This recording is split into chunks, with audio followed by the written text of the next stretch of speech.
नमस्कार विद्यार्थी मित्रांनो, मी तुमचे एज्युकेटर धरती ग्लोबल ऑनलाईन यूट्यूब चॅनलवरती तुमच्या सगळ्यांचं स्वागत आहे.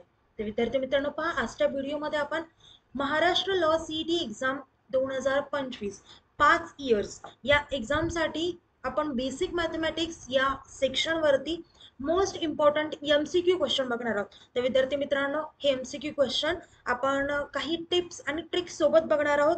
तर विद्यार्थी मित्रांनो, व्हिडिओ शेवटपर्यंत नक्की बघा.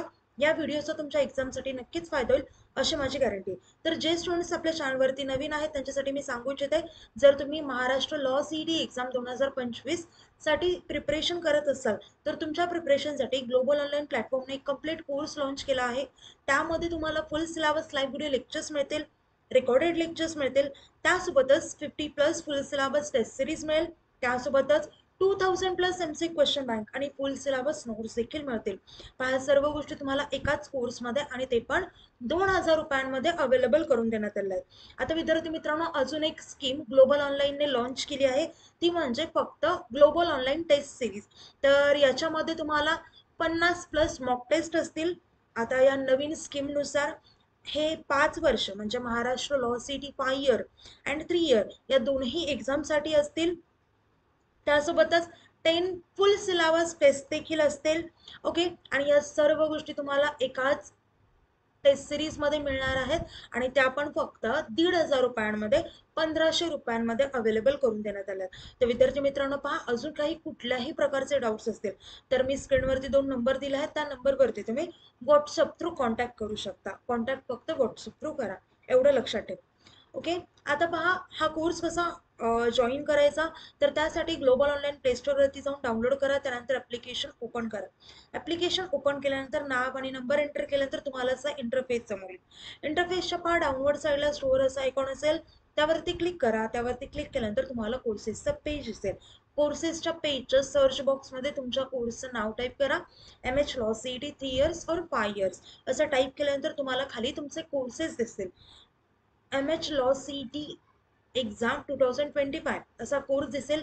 तो कोर्स ओपन करा आणि तो कोर्स एनरोल करा. त्यानंतर कोर्सेसच्या सर्व गोष्टी तुम्हाला ऍक्सेस होतील. ओके, चला आता आजच्या टॉपिककडे वळूया. आज आपण या लेक्चरमध्ये बेसिक मॅथमॅटिक्सचे मिक्स एमसीक्यू क्वेश्चन बघणार आहोत. सो चला प्रश्नाकडे वळूया. पहिला प्रश्न आहे, पहा, a man sells an article for 250 rupees making a profit of 20%. What is the cost price? मराठीमध्ये वाचूयात. एक माणूस एक वस्तू 240 रुपयांना विकतो आणि 20% नफा मिळवतो. त्याची खरेदी किंमत किती आहे?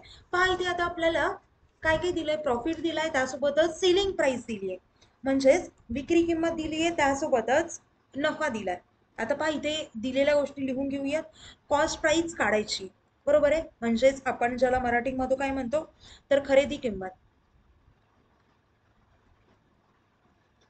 ओके, खरेदी किंमत किती आपण एक्स कन्सिडर करायची. सेलिंग प्राइस दिली आहे म्हणजेच विक्री किंमत, ती किती आहे तर 240 रुपये. आणि प्रॉफिट तो दिलाय, बरोबर आहे, प्रॉफिट दिलाय म्हणजेच नफा, तर आपल्याला तो दिलाय 20%. आता एक फॉर्म्युला असतो, एक शॉर्ट ट्रिक म्हणा किंवा फॉर्म्युला म्हणा. इथे फॉर्म्युला असतो माहिती का, कॉस्ट प्राइस, सेलिंग प्राइस आणि प्रॉफिट यामध्ये यामध्ये रिलेशन असणारा एक फॉर्म्युला आहे. तो कोणता तर SP equals to CP into 1 plus profit percent. संपलं, हा फॉर्म्युला यूज करायचा. SP माहिती, SP काय आहे 240, बरोबर आहे, इक्वल्स टू CP एक्स आहे इंटू 1 प्लस 20% आहे. आता 20%ला न्यूमेरिकल मध्ये कसं कन्वर्ट करायचं तर पहा, 20%ची व्हॅल्यू आपल्याला माहिती आहे तर 1/100 असते. पहा, 0 0 कॅन्सल झालं, 2 1 जा 2 5 जा, तर याचं आन्सर आलं 0.2. सो 20%चा व्हॅल्यू काय येते तर 0.2. सो प्रॉफिट पर्सेंटच्या जागी काय लिहायचं 0.2. Okay, 240 equals to x into 1.2. आता बघा, 1.2 इकडे येऊन काय होणार डिवाइड होणार, म्हणजे 240 डिवायडेड बाय 1.2 इक्वल्स टू आला एक्स. सो एक्सची व्हॅल्यू काय आली तर 200. म्हणजे ही एक्स काय आहे तर कॉस्ट प्राइस म्हणजेच काय, खरेदी किंमत, आणि आपल्याला इथे खरेदी किंमत विचारली होती, त्यामुळे करेक्ट ऑप्शन असेल ऑप्शन ए. समजलं? नसेल समजत असेल तर मला जर कुठल्याही प्रकारचा डाऊट असेल ना तर विदाऊट म्हणजे काही डोक्यात एखादी गोष्ट न आणता लगेच डाऊट विचारत चला. ओके, नेक्स्ट क्वेश्चन पहा. If a train travels 180 kilometre in 2.5 hours, what is its speed? जर एखादी ट्रेन 2.5 तासात 180 किलोमीटर प्रवास करते तर तिचा वेग किती असेल? चला आन्सर सॉल्व करा.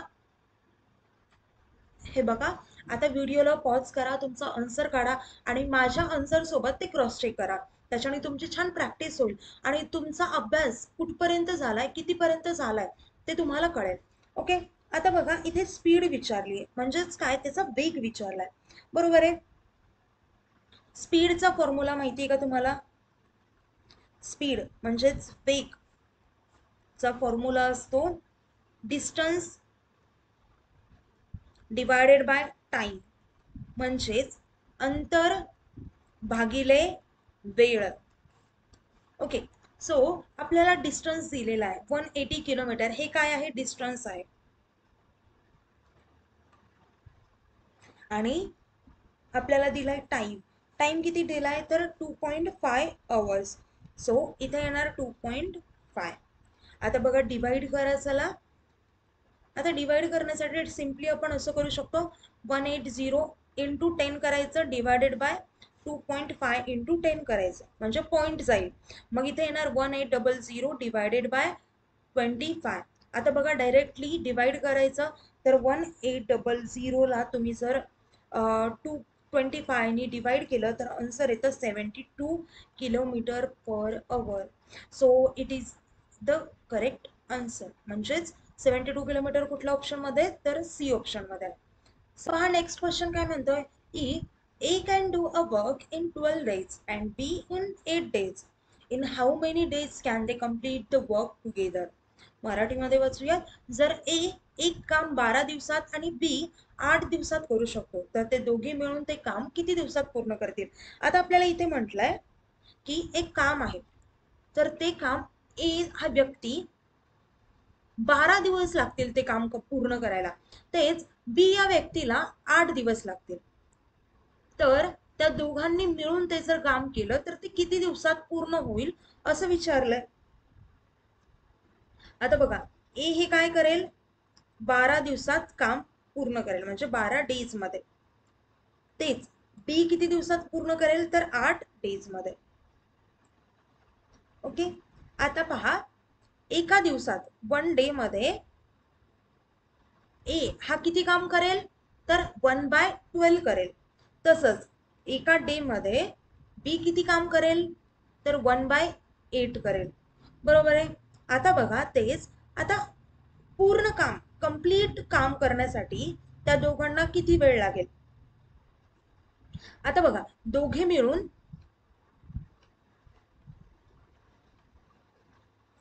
1 डे मध्ये किती काम करतील तर याचं एका दिवसाचं काम आणि याचं एका दिवसाचं काम येईल, म्हणजे एचं आणि बीचं म्हणजे 1/2 प्लस 1/8 सॉरी 1/12 प्लस 1/8. बरोबर आहे, कळालं इथपर्यंत? आता 1/12 प्लस 1/8 केल्यानंतर येतं 5/24. समजलं? म्हणजे आता पहा, जर हे झालं एका दिवसाचं, पण आपल्याला पूर्ण काम कंप्लीट करून हवंय. बरोबर आहे, म्हणजे काम पूर्ण होण्यासाठी आपल्याला किती वेळ लागेल तर 24/5 म्हणजेच 4.8 डेज म्हणजेच दिवस. समजलं? म्हणजे करेक्ट ऑप्शन असेल ऑप्शन ए, ते म्हणजे 4.8 डेज. पहा नेक्स्ट क्वेश्चन काय आहे. Solve if x square minus 9x plus 20 equals to 0 then x equals to what? सोडवा. जर x square minus 9x plus 20 equals to 0 तर x काय असेल असं विचारलंय. पहा आता आपल्याकडे इक्वेशन आहे x square minus 9x plus 20 बरोबर किती आहे तर 0 इक्वल्स टू 0. तर पहा यांचे फॅक्टर्स काय येतात तर x मायनस 4 एक येतो, बरोबर आहे, x मायनस 5 असे येतात त्यांचे फॅक्टर इक्वल्स टू 0. मग आता प्रत्येकाला इक्वल टू 0 पुट करायचं असतं, म्हणजेच x मायनस 4 इक्वल्स टू 0 आणि x minus 5 equals to 0. So x equals to इथून काय आलं 4 आणि इथून मिळालं x equals to 5. So values मिळाल्या 4 अँड 5 म्हणजेच 4 किंवा 5. समजलं? पहा नेक्स्ट क्वेश्चन काय आहे. The average of 5 consecutive even numbers is 24. What is the smallest number? 5 क्रमिक समसंख्यांची सरासरी 24 आहे, तर सगळ्यात लहान संख्या कोणती? आता तुम्हाला एक सांगते, क्रमिक संख्या समसंख्यांची सरासरी. आता क्रमिक समसंख्या हे काय असतं, म्हणजेच 5 कॉन्सिक्युटिव्ह इवन नंबर्स कोणते असतात, म्हणजे आता जर आपण कन्सिडर केलं, पहिला नंबर जर 2 असेल तर दुसरा कोणता असेल 4, तिसरा 6, चौथा 8 आणि पाचवा 10 असेल, बरोबर आहे, म्हणजे 2 4 6 8 आणि 10. आता पहा, जर आपण कन्सिडर करला पहिला, आता ही झाली एक काय 5 कॉन्सिक्युटिव्ह नंबर्स, पण आपल्याला पहिला नंबर माहिती नाहीये, इथे दिलंय का 2 पासून सुरुवात आहे किंवा 4 पासून, नाही दिलंय, फक्त एव्हरेज दिलंय. सो पहिला नंबर आपण x कन्सिडर केला, दुसरा नंबर काय येणार x प्लस 2 येणार, तिसरा काय येणार x प्लस 4 येणार, चौथा काय येणार x प्लस 6 येणार, पाचवा काय येणार x प्लस 8 येणार. हे झाले 5 कॉन्सिक्युटिव्ह इवन नंबर्स. आता आपल्याकडे एव्हरेजचा फॉर्म्युला माहिती आहे, सम डिवायडेड बाय टोटल काउंट, बरोबर आहे. आता सम म्हणजेच काय, तर या सगळ्यांची ऍडिशन, बेरीज, x plus 2 plus x plus 4 plus x plus 6 plus x plus 8, बरोबर आहे. आता भागिले किती येणार, तर भागिले येणार 5, कारण नंबर किती आहेत 1 2 3 4 5, सो भागिले 5 येणार. आता इथे बघा सगळ्यांची ऍडिशन करा, x plus x plus x plus x plus x म्हणजे किती 5x प्लस 2 अधिक 4 अधिक 6 म्हणजेच 12, 12 अधिक 8 तर आले 18, बरोबर, सॉरी 20, 12 अधिक 8 20 झाले, भागिले किती आले 5. आता एव्हरेज आपल्याला दिलंय म्हणजे सरासरी किती 24, बरोबर आहे. आता इथे बघा 24 गुणिले 5 येणार, 24 गुणिले 5 बरोबर 5x प्लस 20, बरोबर आहे. आता 24 गुणिले 5 किती येणार, 5 चोक 20, हातचा आले 2, 5 दोन्ही 10 आणि 11 12 म्हणजे झालं 120 इक्वल्स टू 5x प्लस 20. म्हणजे पहा 20 तिकडे गेला म्हणजे 120 मायनस 20 इक्वल्स टू 5x. म्हणजे आता x ची व्हॅल्यू काय आली, सॉरी इथे आला 100 म्हणजे इक्वल्स टू 5x, म्हणजे 5 1 5 5 दोन्ही 10, शून्याला जसंच्या तसं, म्हणजे x ची व्हॅल्यू किती आली तर 20. म्हणजे पहा आता आपल्याला x ची व्हॅल्यू आली इथे 20, बरोबर आहे. x प्लस 2 केल्यावरती आलं 22, x प्लस 4 केल्यावरती आलं 24, इथे 26, त्याच्यानंतर 28, बरोबर आहे. तर आता इथे विचारलंय सगळ्यात लहान संख्या कोणती, स्मॉलेस्ट नंबर कोणता असेल तर 20. सो करेक्ट ऑप्शन इज बी. इतकं सोपं होतं, काही जास्त लॉजिक लावायची गरज नव्हती. सो सोप्यातलं सोप्या, फक्त थोडंसं कॅल्क्युलेशन वाटू शकतं तुम्हाला, पण कॅल्क्युलेशन पण खूप सोपं आहे. ओके, पुढचा प्रश्न बघूयात. In a class of 100 students 75 play cricket, 65 play football and 50 play both. How many students play neither sport. म्हणजे आता बघा मराठीमध्ये वाचूया, 100 विद्यार्थ्यांच्या वर्गात, म्हणजे एक वर्ग आहे त्यामध्ये 100 विद्यार्थी आहेत, त्याच्यामध्ये 75 जण क्रिकेट खेळतात, 65 जण फुटबॉल खेळतात आणि 50 जण दोन्ही खेळतात, म्हणजे फुटबॉल आणि क्रिकेट हे दोन्ही खेळ खेळतात. तर किती विद्यार्थी कोणताही खेळ खेळत नाहीत. म्हणजे आता इथे विचारले आपल्याला कोणता जो किती विद्यार्थी आहेत जो कोणताच खेळ खेळत नाही. आता बघा आपल्याला टोटल खेळणारे विद्यार्थी, टोटल विद्यार्थ्यांची संख्या किती असेल, तर एकतर फुटबॉल खेळणारे, क्रिकेट खेळणारे, फुटबॉल खेळणारे आणि मायनस दोन्ही खेळणारे मायनस होते, बरोबर आहे. सो क्रिकेट खेळणारे किती आहेत 75, अधिक फुटबॉल खेळणारे किती आहेत? 65 वजा किती होणार? दोन्ही खेळणारे किती आहेत? तर 50. सो इथं आलं 50. मग 75 अधिक 65 वजा 50 किती येणार? तर 90 येणार. म्हणजे एवढे विद्यार्थी खेळतात. आता आपल्या वर्गामध्ये विद्यार्थी किती आहेत टोटल? तर 100 आहेत. 100 मधले 90 खेळतात. तर न खेळणारे किती विद्यार्थी असतील? 10. तर उत्तर असेल 10. संपलं. इतकंच होतं बघा. इथे तर काही जास्त कॅल्क्युलेशन करायची सुद्धा गरज पडली नाही. तुम्हाला जर प्रश्न व्यवस्थित कळालेला असेल तर तुम्हाला जास्त डोकं लावायची गरज पडणार नाही. ओके, हे तर उत्तर बघा ओरली निघते. फक्त प्रश्नाला व्यवस्थित समजून घ्या, प्रश्न काय म्हणतोय. पुढचा प्रश्न बघूयात. If cost price equals to 160 rupees and selling price equals to 200 rupees, what is the profit percentage? मराठीमध्ये वाचूयात. जर खरेदी किंमत 160 रुपये असेल आणि विक्री किंमत किती आहे? तर 200 रुपये असेल तर नफ्याची टक्केवारी किती असेल? पाहता आपल्याला माहिती आहे कॉस्ट प्राइस दिली आहे. कॉस्ट प्राइस म्हणजेच काय? तर खरेदी किंमत, बरोबर आहे. तर खरेदी किंमत किती दिली आहे? तर 160 रुपये. त्यासोबतच आपल्याला दिली आहे सेलिंग प्राइस म्हणजेच काय? तर विक्री किंमत. तर ती किती दिली आहे? 200 रुपये, बरोबर आहे. आता आपल्याला प्रॉफिट काढता येतो का? तर प्रॉफिट काढता येतो. प्रॉफिट काय असतो? तर selling price minus cost price. तर सेलिंग प्राइस आपल्याला माहिती आहे, सेलिंग प्राइस आहे 200 रुपये वजा कॉस्ट प्राइस किती आहे? 160 रुपये. म्हणजे आपल्याला प्रॉफिट किती आला? तर 40 रुपये, बरोबर आहे. आता आपल्याला प्रॉफिट पर्सेंटचा फॉर्म्युला माहिती आहे का? म्हणजेच नफा टक्केवारी. तर फॉर्म्युला असतो profit divided by cost price गुणिले 100. ही झाली प्रॉफिट पर्सेंटेजचा फॉर्म्युला. आता बघा प्रॉफिट काय आहे? तर 40 रुपीज आहे. डिवायडेड बाय कॉस्ट प्राइस किती आहे? तर 160 रुपीज इंटू 100. 0 0 कॅन्सल झालंय आणि याला अजून 4 1 4, 4 चौक 16, 4 नाही. इथे आले वरती 100 आले, खाली 4 आले. 100 भागिले 4 म्हणजेच 4 1 4, 4 2 8 आणि 4 5 20. म्हणजेच किती टक्के आले? तर 25% आले. म्हणजे आन्सर किती असायला पाहिजे? उत्तर किती असायला पाहिजे? तर 25%, 25%. It is the correct answer. समजलं? नेक्स्ट क्वेश्चन पाहूया. A bus covers a distance in 4 hours at a speed of 60 km per hour. What is the distance? एक बस 60 किलोमीटर प्रति तास वेगाने 4 तासात अंतर कापते. तर अंतर किती आहे? इथे आपल्याला डिस्टन्स दिले. डिस्टन्स किती दिलंय?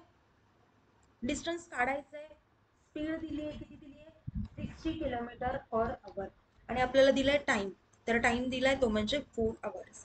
आता आपल्याला स्पीडचा फॉर्म्युला माहिती आहे, डिस्टन्स अपॉन टाइम, बरोबर आहे. आता बघा डिस्टन्स इक्वल्स टू काय होईल? मग स्पीड आणि टाइमचं मल्टिप्लिकेशन होईल.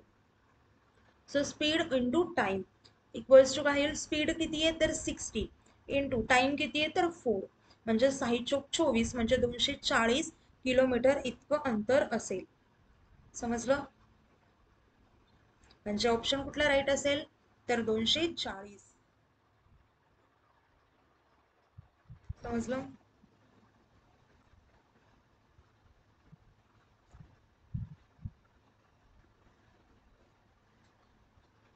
नेक्स्ट क्वेश्चन पाहायचा.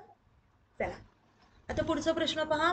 If 6 workers complete a job in 12 days, how many workers are needed to do the same job in 8 days? आता इथे म्हटले पहा, जर 6 कामगार 12 दिवसात एक काम पूर्ण करत असतील, म्हणजे एखादं काम आहे पहा, ते काम स्पेसिफिक काम आहे, ते तेवढं काम 6 मजूर आहेत किंवा कामगार म्हणू शकता किंवा वर्कर्स म्हणू शकता, तर ते वर्कर 12 दिवसात कंप्लीट करतायत ते काम. तर आता आपल्याला म्हटलंय तर तेच काम तेवढंच काम 8 दिवसात करण्यासाठी किती कामगार लागतील? ओके, इथे वर्कर्स किती लागतील असं विचारलंय.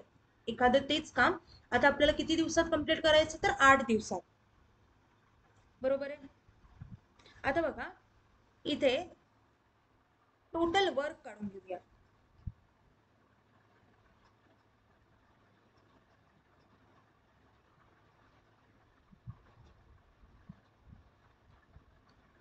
किती येणार, तर 6 वर्कर्स इंटू 12 डेज. बरोबर आहे, म्हणजेच किती, 72 वर्कर डेज.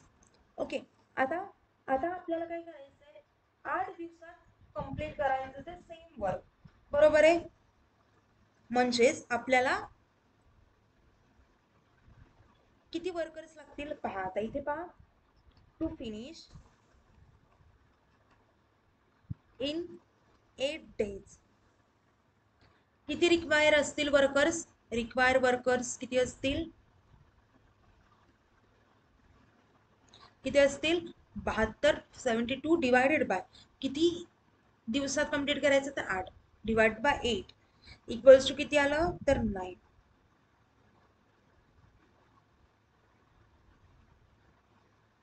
म्हणजे करेक्ट आन्सर किती असेल, तर ऑप्शन बी, म्हणजे करेक्ट आन्सर 9 असेल, म्हणजेच ऑप्शन बी. समजलं.